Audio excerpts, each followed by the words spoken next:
In 1630, the geopolitical map of India was defined by two massive imperial blocks.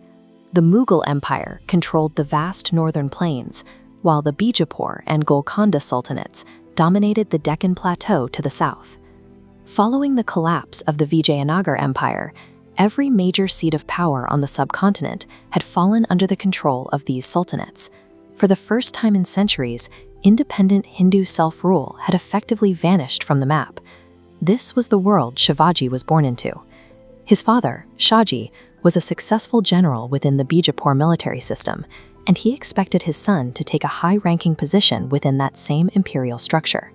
But at 16, Shivaji broke with that tradition.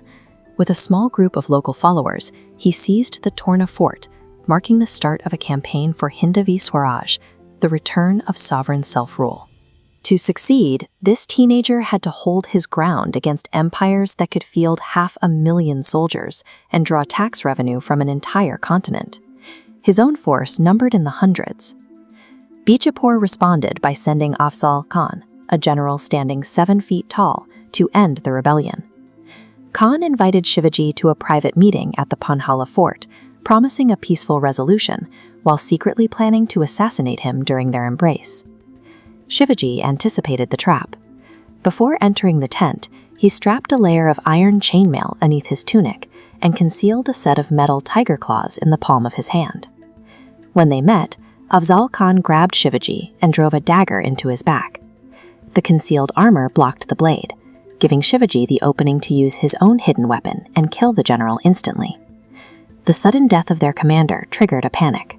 Shivaji's 600 soldiers took advantage of the confusion, charging and routing the 5,000 Bijapuri troops stationed nearby. Shivaji demonstrated that when the enemy has the advantage in numbers and size, the only path to victory is to turn their own deception against them. Next, the Mughal Emperor Aurangzeb sent a massive occupation force under Shaista Khan. The Mughals seized the city of Pune and established a strict military perimeter, banning Marathas from entering the area. Shivaji could not fight this army in the open. Instead, he looked for a gap in their security. He and 300 men disguised themselves as a wedding party, blending into the noise and celebration of a local procession, to walk past the Mughal guards and enter the heart of the city. They launched a midnight raid on Shaista Khan's private quarters. Shivaji severed 3 of the general's fingers during the struggle, forcing the panicked Mughal command to withdraw their entire force from Pune in disgrace. Following this retreat, Shivaji immediately struck Seward, the primary economic hub of the Mughal Empire, draining the wealth needed to fund further imperial campaigns in the south. By focusing on high-value psychological targets and economic pressure points, Shivaji made the massive Mughal military machine irrelevant in his home territory.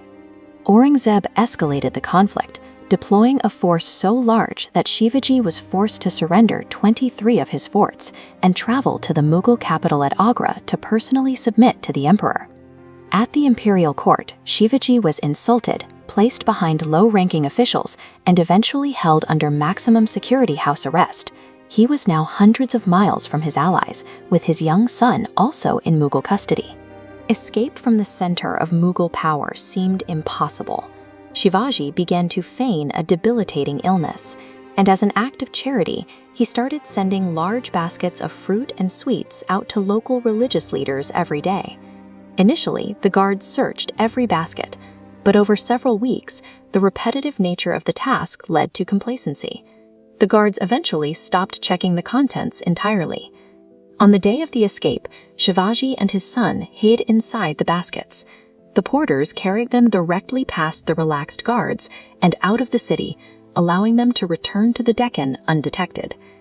Even the most secure imperial prison has a weakness: the predictable habits of the people guarding it. Back in the Deccan, Shivaji reclaimed his lost territory, using the vertical terrain of the Western Ghats to build a network of over 300 highly defensible forts. He pushed deep into the south, capturing the fortress of Jinji, a location so well fortified that it provided a permanent fallback position if the northern heartland was ever threatened. In 1674, Shivaji underwent a formal coronation as Chhatrapati at Raigad. This ceremony forced the surrounding empires to negotiate with him as a peer, legally recognizing the Maratha state as a sovereign entity rather than a cluster of seized forts.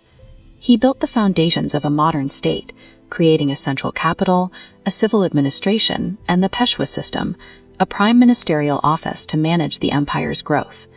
Shivaji proved that a sovereign nation could be built from nothing, provided you refused to fight the enemy on their own terms.